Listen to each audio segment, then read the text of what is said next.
Okay, good afternoon, class. Good afternoon, ma'am. Okay, but before we start, please arrange your chair and pick up some pieces of paper.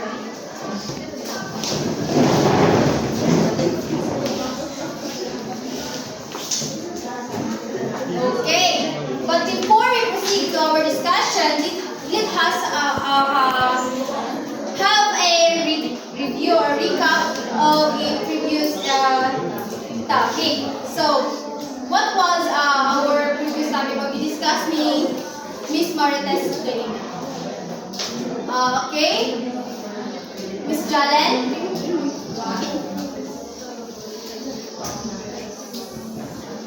Ako about sa crop management sometimes the capital and labor. Yes, thank you now, Miss Jalen. And now, please read our classroom rules. Reading chorus class. Always listen when someone is speaking. Never interrupt others. Act responsibly at all times. Learn actively and participate. Give respect and kindness. Never forget to be prepared. Okay, always remember our classroom rules, class. And this teacher give an insight or observe the different practices. And Mr. Pagawa, what do you notice about the farm, this farm?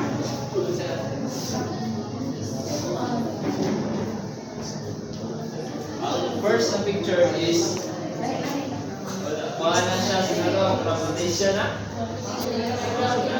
Kanang duha ka picture, it shows that each plant need crop para nga mag-grow siya mag-life. Okay, thank you, Mr. Pagawa. So why do you think farmers plant different crops? Miss Mayor? Why do you think farmers plant different crops? Kay para ang nutrients sa ginahatag sa sila is dili ma-empty. And para to ma-reduce sa pest disease. Okay, thank you, Miss Mayor. So our topic is the farming practices and techniques. Especially, we focus on crop rotation and intercropping. But before we proceed to our discussion, let us have an activity. So I will divide you into two groups. Each group must have a representative to pick a scenario here. And then analyze them carefully and identify whether the practice is crop rotation or intercropping and why. Choose one representative to discuss your work. And each group will have 2 minutes to interpret and 2 minutes to discuss. So mag-count ta. 1, Rona, 1, 2, 3, 1, 1, 2, 1, 2,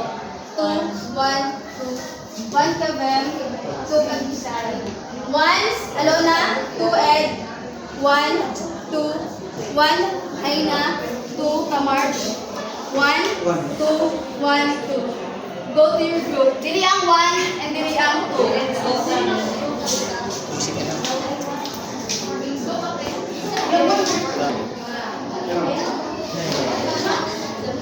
Alin na bili ako ang representative magkuha sa inyong scenario. One. Kuha ang scenario 1, dira ka to ang dili.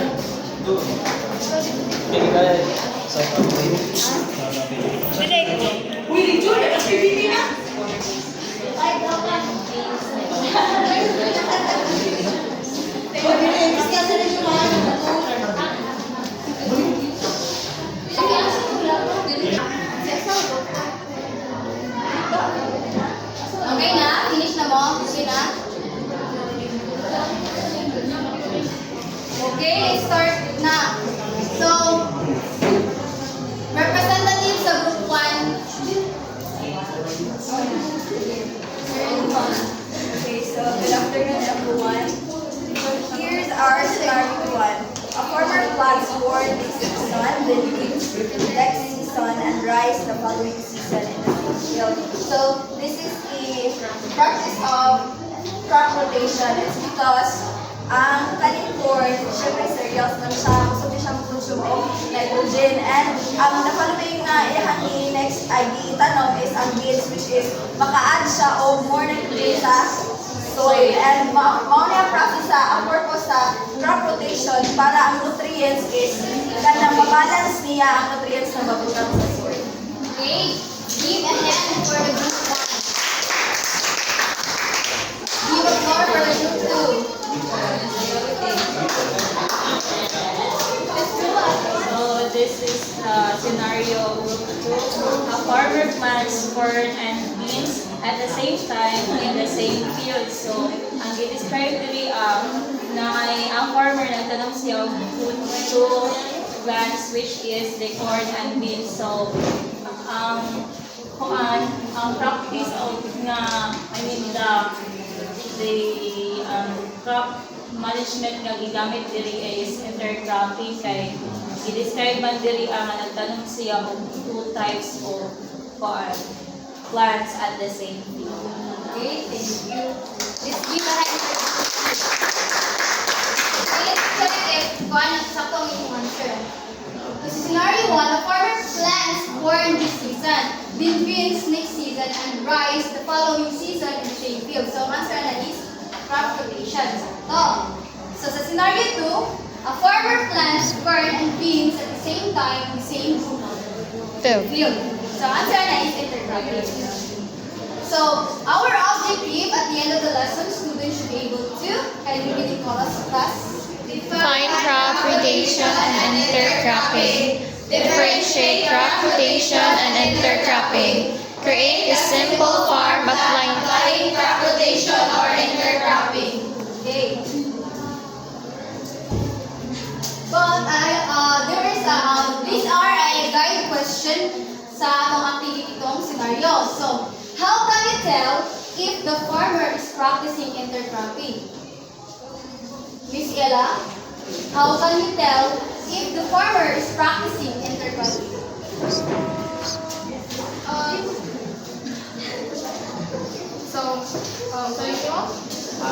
can you tell if the farmer?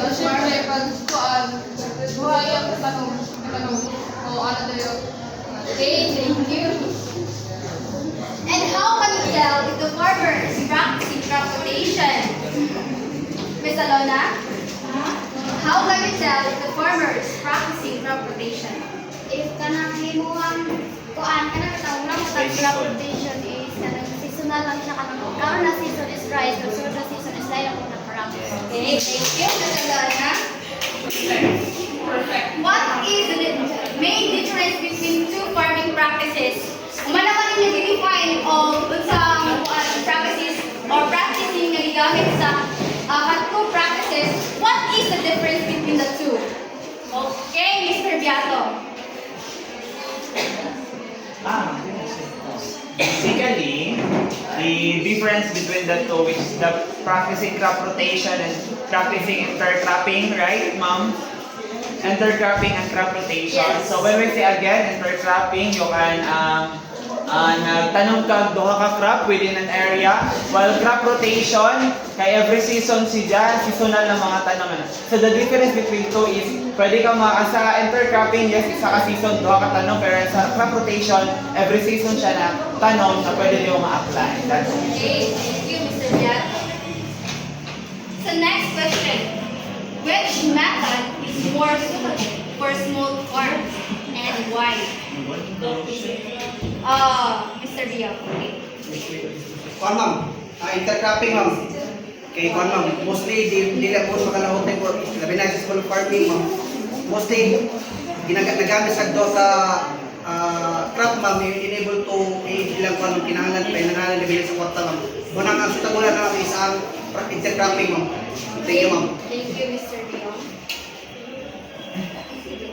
So now let's dive into our discussion. So farming practices and techniques. So farming practices and techniques are methods used to the farmers to grow crops effectively. So these practices help improve soil quality, crop production, and also crop protection against pests and diseases. today we will focus on the crop rotation and intercropping. And my co-partner, co-presenter will discuss the 3 farming practices and techniques.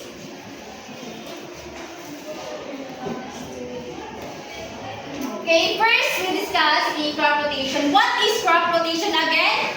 Gani, Miss Marites? Unsa gani ang crop rotation? So, ang crop rotation no kay kanang sa isa ka season lahi nga crop and other season na pod. Okay, thank you. So crop rotation is the practice planting different crops in the same field in different season. In specific or simple definition, different crops but in different season. So magtanong ka og crops corn karon na season and then next season magtanong na pag ng beans. Ano yung crop rotation? Proceed to our advantages. Crop rotation means farmers does not plant the same crop again and again. Instead, we change crops over time. So, who can give advantages of crop rotation? Ms. Tihande, can you give an advantages of crop rotation? So, first, nung sa akong based sa ako na know or nahibalaan is ganun when it comes nga mag-crop rotation ka, ang soil ana is mas more on ma-healthy na siya kay tungod ang nutrients nga gikan sa plants or sa crop nga gitanom is padong dito pod sa soil. And then also kung mag-change siya pod ka og crops, so na possible nga mas ma-healthy to ang crops kay na may daghan nga nutrients ang katong soil. Okay, thank you. No? So pag ng crop rotation, it can improve the soil fertility by adding different nutrients back into the soil. Of course, pag crop rotation ng gudta, different crops use and give feedback different nutrients. Diba? Kung magtanong tao, corn, and then sa next season is beans, diba? Kay lahi-lahi man sila of nutrient requirements. So that's why it can improve soil fertility. And next is health prevents disease and pest and disease that target specific crops. Of course, diba, ang giingon sa ni Miss Pierre Gaina nga there is a specific crops na pest nga mo attack sa kanang crops, diba? So that's why it can help to prevent the pest and diseases in our crops nga And next is reduces soil erosion and improves soil structure. Ngano man? Miss Erica. Nganong crop rotation is reduces soil erosion and improves soil structure. Crop rotation is ano ma'am? Crop rotation can reduce soil erosion and improve soil structure. Oh, ma'am, kay true man good sa imong pag-rotate sa imong crop, like for example kanang maka-add mo ka og nutrients, like for example kato ang corn, so which is next nimo ana nga itanong pud is kanang mga legumes para makakuha ka og nitrogen ingana siya which is maka-help siya sa soil erosion and improve soil structure. Okay, thank you, Ms. Erica. So, reduces soil erosion. When crops change, roots also vary. So, some roots hold the soil better. So, it can prevent from being washed away ang mga nutrients na nasa soil. So, that reduces soil erosion. And crop rotation increases long-term crop. Because if the soil is healthy and pest control, diba, it can lead the farmer to better yield and harvest, and also ang income, higher income ang iyaha. And who can give the disadvantages of crop rotation? Mr. Bokod? So, sa disadvantages niya ay maglahi ang mga tag-crop, no? So, sa previous ni mga crop is na ay kabatayan nga na something pest or disease nga na involve ato sa mismo ng mga crop. So while pagka next na po mo tanong o lain nga crop is mag-introduce po siya lain nga pest or disease. Mo na yung naka-disadvantage niya sa crop Okay, rotation. thank you. So, ang giingon ni Mr. Bokod no, nga maka-introduce daw og lain nga case if magkuan ta ng crop rotation. So, these are the advantages. So, requires careful planning and knowledge of crops. Of course, farmers need to know which crops to plant and when. Dapat yun, pag magtanong ta, kauyod ta kung unsa nga crops ang atong itanong. Labaw na kung balik init na season niya, magtanong ka og para dahil nga crops nating ulan. So, dapat kabalo ta kung unsa nga crops and when ang itanong na kana nga crops. That's why it requires the careful planning. So next is may need more time to manage different crops in sequence. Of course, because crops change every season, farmers need to adjust na sabi ba kay lahiman ang practices sa tinguman o sa tinginit nga mga crops. So that's why it is a time consuming. And also, not always suitable for small plots where space is limited. If the land is very small, it may be hard to rotate crops effectively. Of course, kay kung hindi siya o dako nga area for us nga, dili ta mag-isip kita bang pamagot-rot-rotan ng crops. Kung gawin mo na itong area, gamay ra ta yun. Especially kung mag-crops ka din this season, isa lang ka-crop, di ba? So next season, isa lang magka-crop. So, kung siya, dili siya suitable for small plots. So next is intercropping. Unsa ba niyang intercropping? Mr. Lambot, what is intercropping?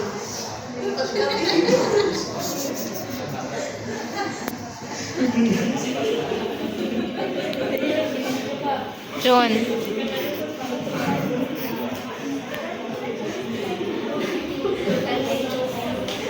Planting two types of plants. Okay, thank you.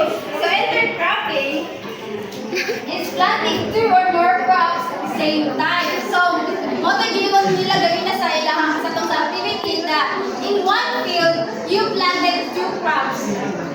So, ang kalahian din sa crop rotation and intercropping, crop rotation is different crops in different season. And sa intercropping, planting different crops but at the same time. Sabay sila. So, who can give the advantages of intercropping? Sabaw? Crispy.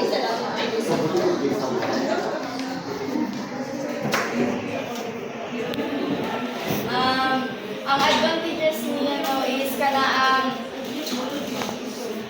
daghan ka og kanang ma-harvest kay dili ra man isa ka tanom ang imong plant. And also sa pest food is kana ang different crops mo is lahi-lahi siya og pest. So kana ang Minimize. siya makuha niya ma-avoid niya ang Minimize. mga pest na mudaghan. Okay, thank you, Miss Abao. So the advantages of intercropping is maximize land use. Of course, di ba, kay sa ilang ka sa land, di ba, kay gawa naka-crop, so it maximize land use by growing multiple crops at the same time. And also, it reduces the spread of pests and diseases. Like Miss Abao said, that tungod kay lahi-lahi man di ba og pest ang mo-attack sa kanang crops. Provides more variety of crops to harvest at once. O mga putugingon ni Miss Abao nga di ba kay tanan tay ma-harvest sa kakalinga practices kay duha man o 2 or more crops natin na tanong so maka-harvest na lang daghan. And then can improve soil fertility if one crop fixes with no nitrogen. And now, who can give the disadvantages? Miss Bernadette? Disadvantages. Center gravity. Yes.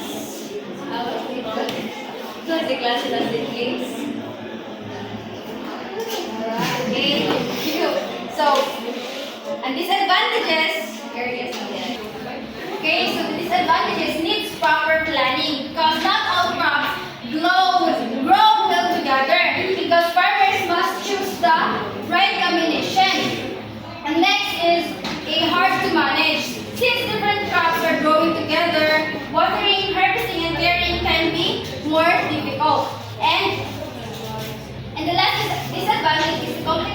with crops. Some plants are competent for sunlight and also some water and nutrients. And that are the disadvantages of intercropping.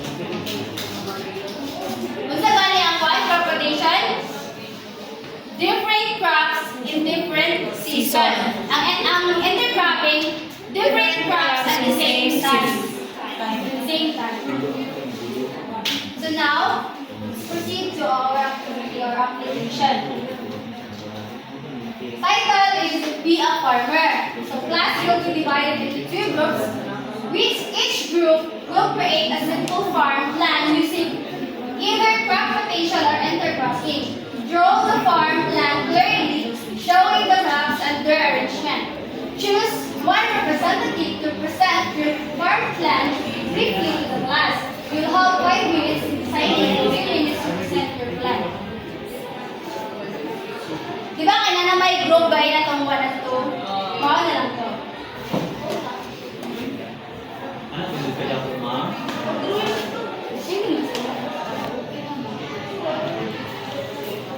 Be a farmer. Each group will create a simple farm using either crop rotation or intercropping. Draw the farm plan, clearly showing the crops there and their arrangement. This one represents the farm plan. And also, provide the What crop do you plant? You arrange them.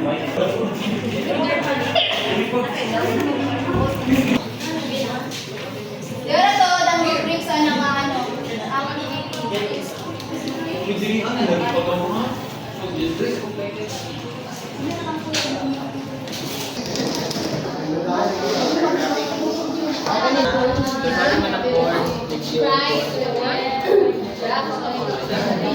sa inyo kung crop production or intercropping. Wala man lang yung crop crop rotation ko. Ano nila?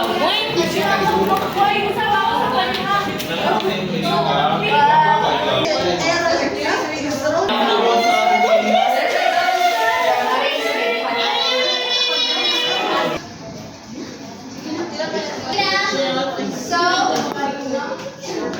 group 1, kasi representative ninyo mag-explain sa inyo ang plan.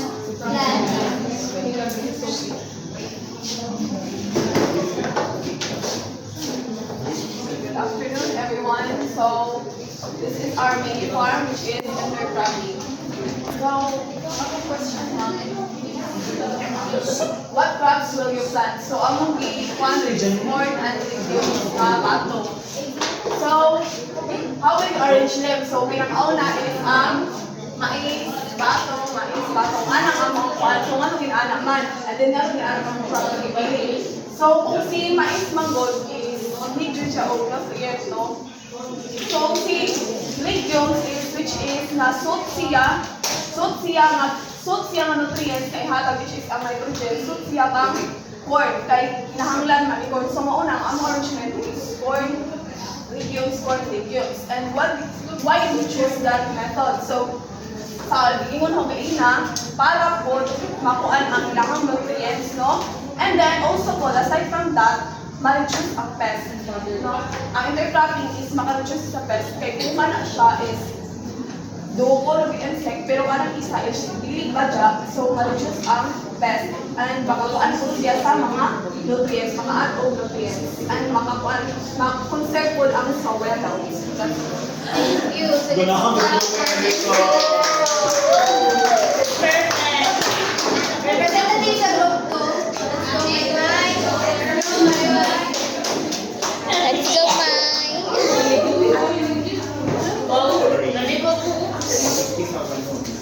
So, good afternoon, everyone. Good afternoon, ma'am. So, sa group 2 is intercropping. So, what crops will you plant? So, corn, cabbage, and beans. So, how will you arrange it? So, in the first row, dili ang assign is ang corn, then followed by the cabbage and beans. So, why did you choose that method? So, we choose this method because ang corn is siya ang nag-fix nga para mauy climb ban sa beans. While ang cabbage, kay ang beans manggod is siya ang mag-fix sa nitrogen. While ang cabbage is siya ang mag-shaded sa weeds. Kaya para gamay na ang weeds nga motorog sa ilahang area.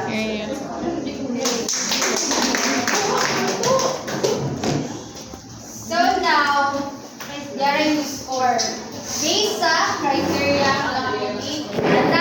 So sa group 1, farm plan design. So okay siya, na kailangan pag-organize and also sa choice of method.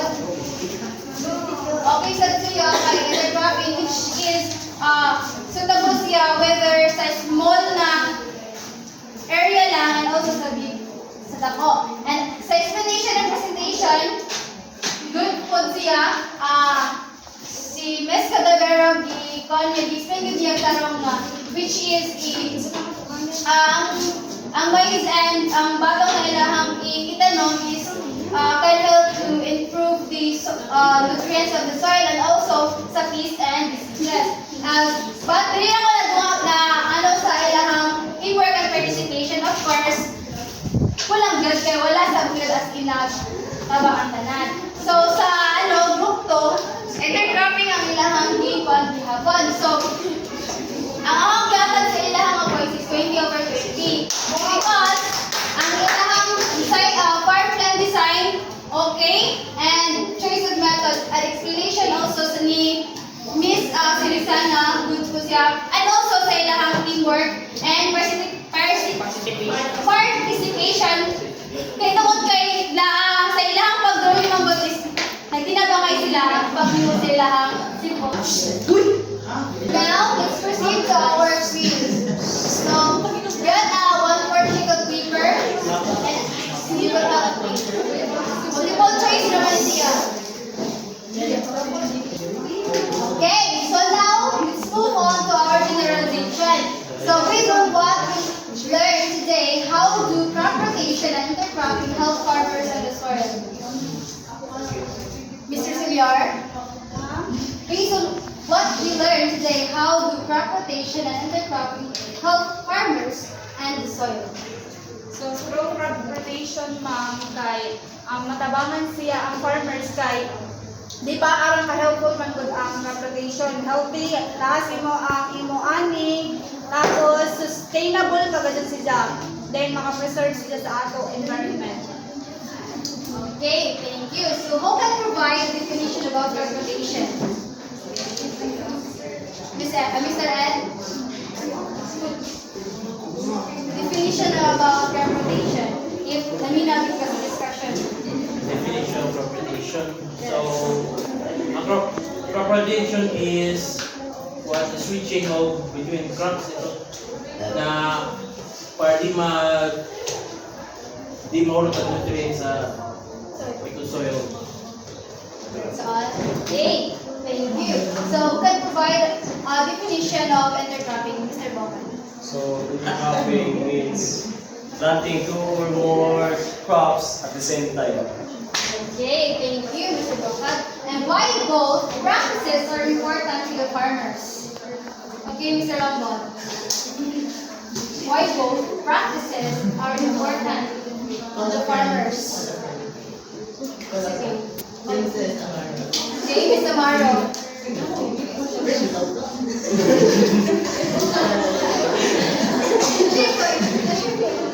Okay na, Mr. Amaro. So, why both practices are important to the farmers? So, importante dyan yung practices sa mga farmers, especially kung katong farmers na gusto siya o kanang different season ito nga magtanong. Diba rin itong crop rotation na in every season ay lahi ang iyang itanong. And also sa intercropping na practices, important po din sa mga farmers, especially kanang mga mini farm na kung gusto nila magtanong ng 2 plants or 2 crops, is makatanong sila. Okay. So, crop rotation protects the soil over time, and intercropping maximizes the use of land at the same time. Ating paning, Ms. Amaro. So, both are important for sustainable and successful farming. So, crop rotation, Gani, is different crops in different seasons. And intercropping, different crops at the same time. And that's all. Thank you.